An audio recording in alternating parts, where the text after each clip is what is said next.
নমস্কাৰ সকলোকে আজি আকৌ এবাৰ আহিলোঁ যেহেতু গমেই পাইছে ধনতেৰছৰ পৰা আৰম্ভ কৰি দীপাৱলীলৈ বেছি দিন নাথাকে আৰু ধনতেৰছৰ দিনাখন ময়ো জুৱেলাৰী এখনত সোমালোঁ আৰু এটা ৰূপৰ মুদ্ৰা আৰু এটা ৰূপৰ আঙুঠি ক্ৰয় কৰিলোঁ। এনেকুৱা নহয় যে কিবা ল'বই লাগিব, যিহেতু মই প্ৰতি বছৰে লওঁ সেইকাৰণে এইবাৰো ল'লোঁ। আৰু যিহেতু দেৱালীলৈকে বেছি দিন নাই গতিকে ভাবিলোঁ বজাৰখিনি আজিয়ে কৰি লওঁ। আচলতে ধনতেৰছৰ দিনাখন বহুতে কয় কিছুমান এনেকুৱা ধৰণৰ বস্তু কাঁহ পিতলৰ বস্তু এনেকুৱা ল'ব লাগে, কিন্তু এনেকুৱা নহয় যে যোনে যেনেকৈ পাৰে সেইটো ল'লেও হয়। ঝাৰু বা নিমখ এমুঠি বা ধনিয়া এমুঠি ল'লেও হৈ যায়। আচলতে যাৰ যি সামৰ্থ্য অনুযায়ী বস্তু কিছুমান বজাৰ কৰে। আৰু আগতে এনেকুৱা ধৰণৰ নিয়ম নীতি নাছিলে, কিন্তু এতিয়া যিহেতু আৰু যেনেকুৱা যিটো যুগত আমি এতিয়া বৰ্তমান থাকোঁ গতিকে ইউটিউব ভিডিঅ' চাই আজিকালি চবেই সকলোৱে এনেকুৱা ধৰণৰ নিয়মবিলাক পালন কৰে। আৰু ময়ো সেনেকৈ অকণমান কিবা কিবি যি পাৰোঁ যেনেকৈ পাৰোঁ বজাৰত আহিছোঁ যেতিয়া অকণমান লৈ লওঁ। যিহেতু দেৱালীলৈ বেছি দিন নাই গতিকে ময়ো দেৱালীৰ বজাৰখিনি কৰিম বুলি ভাবিছোঁ। আৰু ইয়াত আহি দেখিলোঁ এয়া বাইদেউসকলে এইবিলাক হালধি ধনিয়া কৰি গুটি এনেকৈ লৈ আছে আৰু তাৰ পৰা মই কিবা কিবি ল'লোঁ বাৰু। আৰু ইয়াৰ পৰা ল'ৰাৰ কাৰণে কিবা কিবি অলপ লৈ যাওঁ আৰু ঘৰত আহি চাকি তাকি ধুই দিলোঁ। ধুই কিনে ল'ৰাই দেৱালীৰ কাৰণে কালাৰ কৰিছে, যিহেতু এদিন পিছত দেৱালী আহিবই আৰু এনেকৈ দেৱালী ৰাতিপুৱা ধুনীয়াকৈ কলগছ এডাল পুতি দিয়া হৈছে। আচলতে পুতাও নাই কাৰণ যিহেতু মাটি নহয় এইখিনি এনেকৈ বান্ধি দিয়া হৈছে। আৰু মই ৰংগলীৰ কাৰণে সেইদিনা যি বজাৰ কৰিছিলোঁ এনেকৈ সৰু সুৰাকৈ ৰংগলী আঁকিবলৈ আৰম্ভ কৰিছোঁ।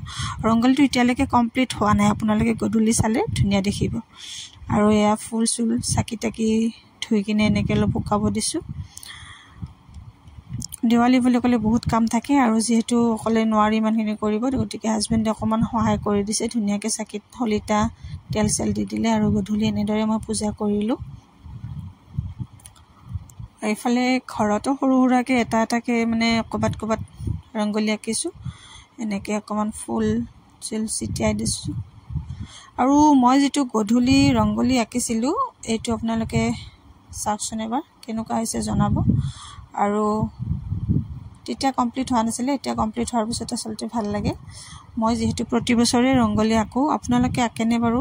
আজিকালি সকলোৱে আঁকে আৰু ইমান ধুনীয়া ধুনীয়া ডিজাইন ওলাইছে, ডিজাইনটো কৰি থাকোঁতে কিবা বেলেগেই হৈ যায়। আৰু যি নহওক কলগছৰ তলত এনেকৈ চাকি তাকি দিয়া হ'ল সকলোৱে মিলি। আৰু এনেদৰে আমাৰ লাইটবিলাক দিয়া হৈছিলে। এইবাৰ মই এই লাইটটো আনিছোঁ, চাকি লাইট। মোৰ ভাল লাগে এইটো লাইট, আৰু ষ্টাৰ থাকে সেনেকৈ এইবিলাক লাইট ভাল লাগে মোৰ।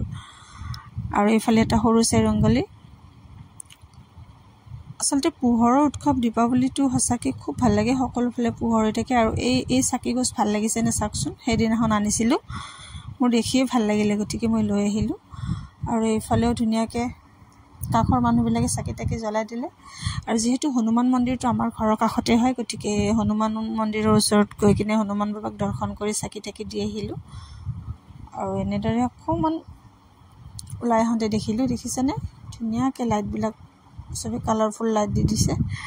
আচলতে পোহৰৰ উৎসৱটো এইকাৰণে ভাল লাগে, চবফালে পোহৰ হৈ থাকে, এনেকুৱা মানুহ নাই যে যাৰ ঘৰত চাকি জ্বলা নাই বা লাইট জ্বলা নাই।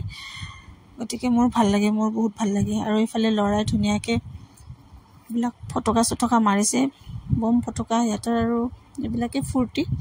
ময়ো কিন্তু বম চম মাৰোঁ, কিন্তু এইবাৰ মোৰ মাৰাই নহ'লে, কি কৰিলোঁ নাজানো, পাহৰিয়ে থাকিলোঁ মাৰিব। এইফালে কলগছ এডাল এনেকৈ জ্বলাইছে, কলগছডাল সঁচাকৈ ভাল লাগে দেই। জ্বলাৰ পিছত যে ইমান ধুনীয়া লাগে, এনেকুৱা লাগে যেন জ্বলিয়ে থাকক। এইফালে কলগছ ধুনীয়াকৈ কলগছ বম ফুল এইবিলাক কি চকৰি তকৰি এনেকৈ জ্বলালোঁ সকলোৱে মিলি। আপোনালোকৰ দেৱালী কেনেকুৱা হ'ল, কেনেকৈ গ'ল, কেনেকৈ পালন কৰিলে কমেণ্টত জনাব। আৰু মোৰ দেৱালীটো এনেকৈয়ে গ'ল। আৰু এইফালে ৰিলচ নোহোৱাকৈ জানো হ'ব, গতিকে ৰিলচটোতো মেইন। এনেকৈ এটা ৰিলচো কৰিলোঁ, গতিকে ইনষ্টাগ্ৰামত আপোনালোকে চাব পাৰিব। হেপী দেৱালী এনেকৈ গোটেইবিলাকে মিলি আটাইয়ে ধুনীয়াকৈ এটা ৰিলচ বনালোঁ। গতিকে আজিলৈ ইমানতে সামৰিলোঁ, মোৰ দেৱালী এনেকৈ গ'ল। Bye bye.